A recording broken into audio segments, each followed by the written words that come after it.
Our News Channel 10 team is speaking with residents and volunteers about their experiences. News Channel 10's Kelsey Davis is at the high school right now following up with the Red Cross. Kelsey.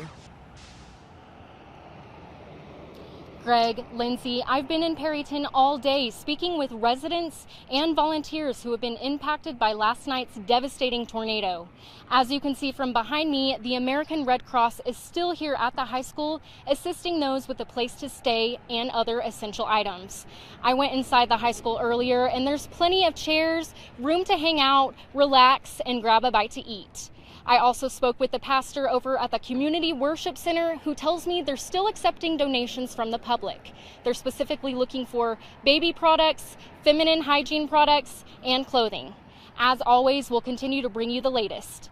At the Perryton High School, Kelsey Davis, News Channel 10. Back to you.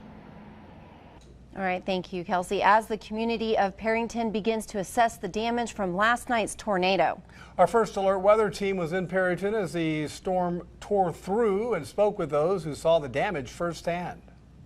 Okay, and can you tell us what is your business here in Perryton? It's a photography business. Okay, and you just kind of tell us what damage has occurred at your business. Part of our roof is gone. The back door is definitely rogue, but lots of rain. I mean, lots of water is inside the building now. A lot of things been moved around. We had parts of things come through our building and up and through the windows and then back up into the ceiling. It's just a lot of damage.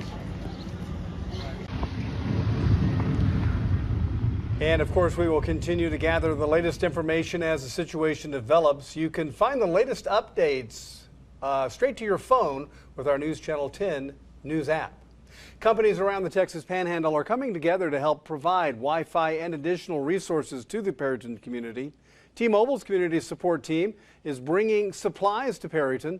Emergency response vehicles will offer free Wi-Fi, charging stations, charging cables, and much more. A temporary internet hotspot has been set up at the Ranger and Rangerette gyms. It's open to the public. T-Mobile is currently working to have services at the United Supermarket and high school parking lot.